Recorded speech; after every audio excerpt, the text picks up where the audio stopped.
Welcome back, everyone. Dr. Perry Bush back with us from Bluffton University. We're looking over the hearings going on the Capitol Riot. You know, some of the more damning testimony, I think, last week talked about the role that Vice President Pence played in it and the danger, frankly, he was in. Kind of look back on and summarize what we've heard about him. I feel like his role and maybe his stature in this whole thing got a little bit better because he went through and did his job. Yeah, it's remarkable, Jeff, to hear these House Democrats praise Vice President Pence, who had been no favorite of theirs, as a hero. But he did, arguably act heroically. He just simply carried through, Jeff, with the basic ritual that we've been engaged in for 200 years. The vice president certifies the election results. It's an innocuous little ritual. I remember after a real contested election, 5-6 years ago, it was Vice President Biden who presided over that very same ritual, and as the presidency gave way to President Trump, who had beaten his candidate Hillary Clinton in a pretty brutal race. And so, I remember Al Gore doing it. You just simply preside over that event. And Pence went through with it because he was convinced that was what the Constitution required him to do. It was the right thing to do, that they had lost the election.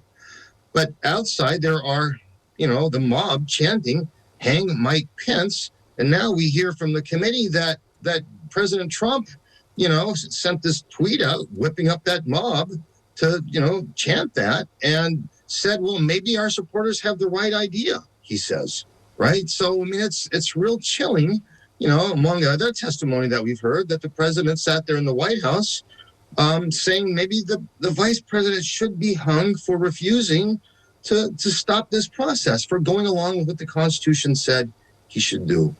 One of the things we heard in this week's testimony was this idea of a slate of fake electors, basically electors who would sign a piece of paper and say, yeah, I'm an elector, and vote for Trump. And Rudy Giuliani apparently had really pushed that idea. What were your thoughts when you heard that testimony?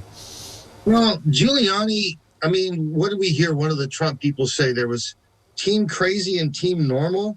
And this is words from Trump's own campaign staff. It was the head of Trump's campaign chief, and he said he was on team normal, but there was team crazy. And Giuliani and this lawyer John Eastman were really just maneuvering with incredibly fantastical legal theories that they knew were wrong, right? It's hard to know what Giuliani knows, but Eastman knew it was wrong because he was trying to work the system for a pardon afterwards when he saw what the mob had done, right? And they knew that it wouldn't hold water with the Supreme Court. The Supreme Court would have voted 9-0 to throw this stuff out, and that they went ahead with it anyway.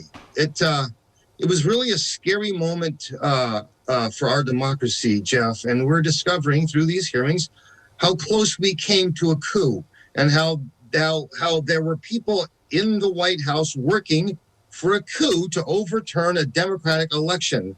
All right, that's why we have conservative legal jurists like Michael Ludwig, who's a profoundly conservative appeals court judge, says that this is a Trump in the White House presented a clear and present danger to American democracy. That's not some liberal, that's a conservative federal jurist saying that. So, yeah, we all know it. It's clear now the extent of the threat to American democracy that unfolded on January 6th and the depth of the President Trump's involvement in that.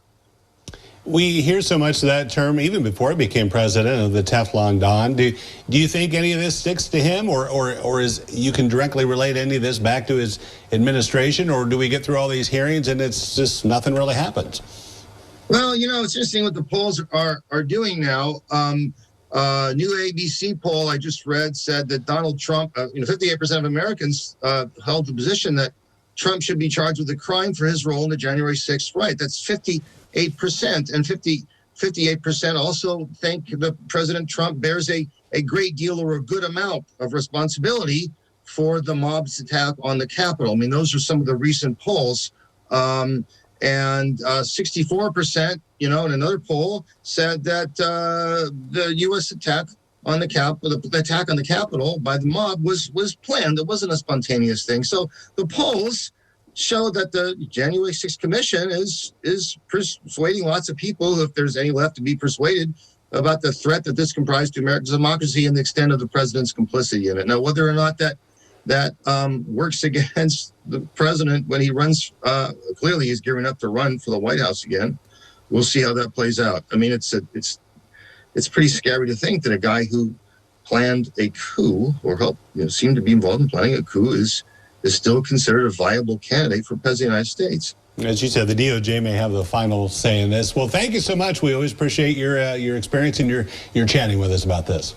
It was good to be here, Jeff. You bet. Nice chatting with you. We'll be back right after this.